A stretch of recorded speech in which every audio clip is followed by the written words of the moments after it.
Welcome to the Scoundrel Shard, episode 10. So, today we do have a game that ends in a loss. Like I said, I want to focus on losses.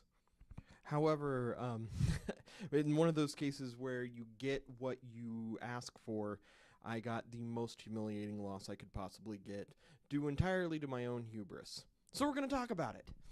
Let's look at the opening hand. We have a very strong opening hand in this red deck. Efficiency Expert into Phalanx Leader generally allows you to play a very strong turn 3 where you get both Phalanx Leader and, in this case, a 3-3 Hound class mech for a big tempo advantage. We completely keep this hand, especially because you can run the Hound class mech in, save it back, or get the turn 4 repair form in play and have just great value. Let's go on into the game. The thing to consider about this game, to me, this is an example of how you see your opponent play can lead to differences in how you play yourself. So our opponents on the play, they've got the advantage as far as tempo overall. Player 1 has a huge advantage in these games. I actually think that the maps are a little lopsided. I think Player 1 has the better positioning on both maps, especially on Meyer, but here as well. So we don't have we could play the Hound class tech as a 1-drop and trade out for the Knight, but it's not the best play at all. We want to trade out of its weight class.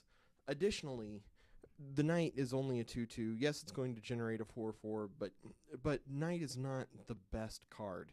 You know, there are several 1-drops that have way better stats for the money, and the 4-4 for 3 is also not the best card. There are several good 4-4s for 2 available, and Dancer, as we just saw, is a 4-3 for 2.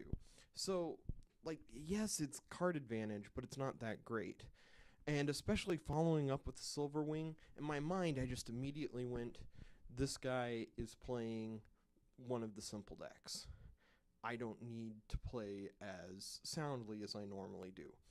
And so I immediately run into his side, ping him for 1, because I think I'm going to trade either the Efficiency Expert with the Silver Wing or be able to kill off the Efficiency Expert, when the much better play here would have been to ping the Novice Knight for 1 and back out, give myself lots of space and not put myself in any sort of danger. And I think against most opponents, that's what I would have done, but I looked at Novice Knight Silver Wing and I was just convinced, okay, I'm playing against someone who's just picked up the game. I don't have to play as cleanly as I normally do. As we can see, Defense Matrix just ruins my day. Now I'm in a position where, yes, I can play the Phalanx Leader and take out the Novice Knight, but I still have a 3-5 to deal with.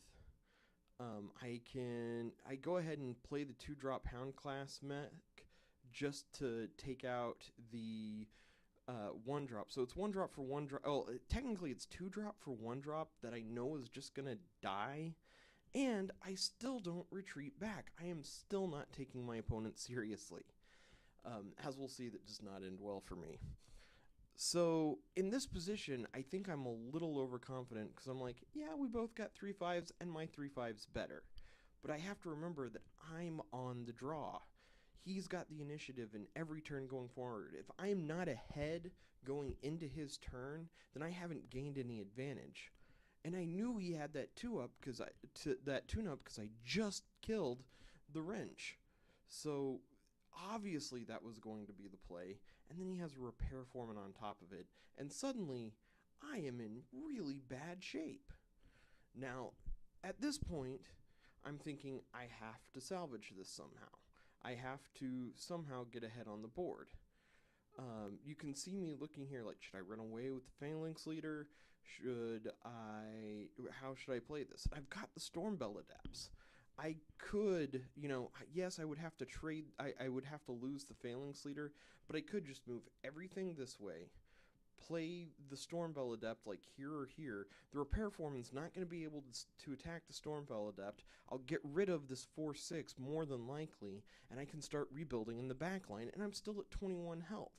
Yes, I'm going to lose my Phalanx Leader, but it's time to cut bait. Instead, I'm like, I have to get some sort of board advantage.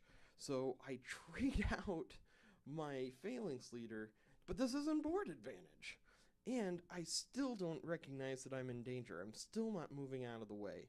I have not yet understood that that number one, I am playing a control deck, and the simple decks are for all intents and purposes aggro decks. I did not make that connection. On top of that, if I knew he was playing a simple deck, I should have known just immediately that he's going to have the Penumbra Assassin. That's like a base, the advantage of knowing what the simple decks are is that you know what they are. And now I am in really bad shape. I realize way too late that I've been playing here, which is the worst position possible, because he gets to reinforce from right there. Like, I'm just sitting here letting him run his non-deep strike guys directly into my face as if it's no big deal, because I've been overconfident this whole game. And this is the beginning of the end. At this point, I'm like, well, maybe I'll play Stormveil, lock him in place, and try and kite through his own side. The problem is, I'm in this position right here, which means all he has to do is drop guys there, and I can't retreat that way, which, is, as we see, is exactly what he does. I probably would have been better to go ahead and take the 8 damage and start making my way into mine territory so that I don't have to directly face the onslaught of creatures from his side. But I'm panicking at this point because I did not set myself up for success in the early turns. I just assumed that I would be able to outplay him. But it turns out, to outplay people, you actually have to take them seriously. He gets the second Repair Foreman, and again, this game is just completely over. I am so far behind on board. If I were somewhere back here, maybe, I could probably create enough of an advantage between my Dancers, my Repair Foremans, my other Stormveil Adept. I probably could have made a game of this, but I just left myself no way out. And now, yes, I played the Stormveil Adept, so these guys, this guy can walk here, neither one of them can just walk up and hit me in the face, and it looks like these guys have to trade out immediately, but that's assuming he has no removal, and as we know, red decks have some pretty good removal, either in static, the static spell, or in scrap. There are so many ways for him to deal with this, and he's not even pressed for cards. He's got 3 cards in hand, and he hasn't been having to actively use his hero power. Again, this game really comes down to not that the base decks are incredible. We know that they're okay, but they're not the end all be all of decks. But that I did not respect my opponent. And I think that is the important lesson here, is you have to go into every game, no matter how bad the cards you see are, no matter what you think it might indicate, you have to assume that your opponent can play every step perfectly, and you have to work around that and set up punishing plays for yourself. And instead, I just walked down to this side of the map and stayed there the whole game. So that's the big takeaway in this video, is respect your opponents. No matter what deck you see, no matter what bad plays they may have made, as is obvious from this video, everybody makes bad plays. And just because they have one bad play doesn't mean they're a bad player that you can start